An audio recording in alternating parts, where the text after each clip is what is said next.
சிறகை விரிக்கும் சிட்டுக்குருவி. யார் இவர்? அன்பிற்கினியவர்களே, வணக்கம்.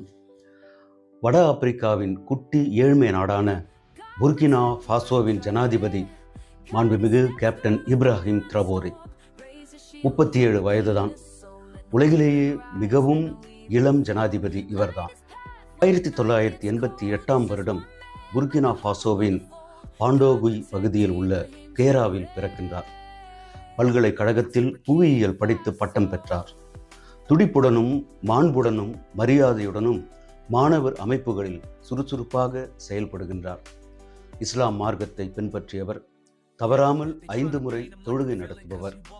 முஸ்லிம் மாணவர் சங்கத்தில் அரசியல் பயணத்தை ஆரம்பித்து புர்கினா ஃபாசோவின் மார்க்சிஸ்ட் தேசிய மாணவர் சங்கத்தின் பிரதிநிதியாக வளர்கின்றார். படித்து முடித்ததும் இராணுவத்தில் இணைகிறார். 5 ஆண்டுகளில் லெப்டினன்டாக பதவி உயர்வு. அதைத் தொடர்ந்து ஐக்கிய நாடுகளின் அமைதி படையில் இணைந்து பணியாற்றுகிறார். பிறகு தாய்நாட்டுக்கு திரும்பி அரசின் இராணுவத்தில் இணைந்து பணியாற்றுகின்றார். தன் தாய்நாட்டில் 7 ஆண்டு தொடர்ந்து நடைபெற்று வந்த தீவிரவாத தாக்குதல்களை தடுக்க தவறிய அரசின் மீது அதிருப்தி கொண்டு 2022 வருடம் அரசுக்கு எதிரான ஆட்சி கவிழ்ப்பு நடவடிக்கையை ஆதரிக்கின்றார். தொடர்ந்து செப்டம்பர் மாதம் ஒரு படையை தலைமை தாங்கி வழிநடத்தி ஆட்சி கவிழ்ப்பில் ஈடுபட்டு அதிபராகின்றார் கேப்டன் இப்ராஹிம் ட்ரவோரே. இன்று தனது நிர்வாகத்தாலும் சமூக பொருளாதார கலாச்சார புரட்சிகளாலும் தன் மக்கள் மீது கொண்டுள்ள பேரன்பாலும் பெருங்கருணையாலும் அவர்களின் இதய சிம்மாசனங்களில் கம்பீரமாக அமர்ந்திருக்கின்றார்.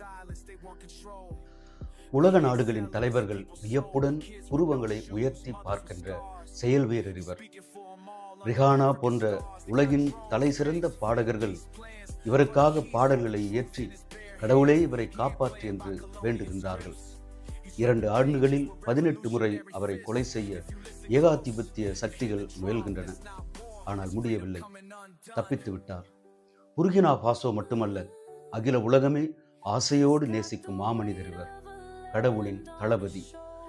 கல்வி, ஆரோக்கியம், விவசாயம், அடிக்கட்டுமானங்கள் வளர்ச்சி, தொழிற்புரட்சி, எளிமையான வாழ்வு முறை, கரைபடியாத கரம், மக்களோடு மக்களாக செயல்படும் சமூக சேவகன், மக்கள் பணியாளர். இவரை பற்றி, இவர் சாதனைகளை பற்றி தொடர்ந்து வருகின்ற காணொளிகளிலே நாம் தவறாது பார்ப்போம். இன்னும் சப்ஸ்கிரைப் செய்யாதவர்கள் தயவு செய்து சப்ஸ்கிரைப் செய்யுமாறு அன்போடு கேட்டுக்கொள்கிறேன்.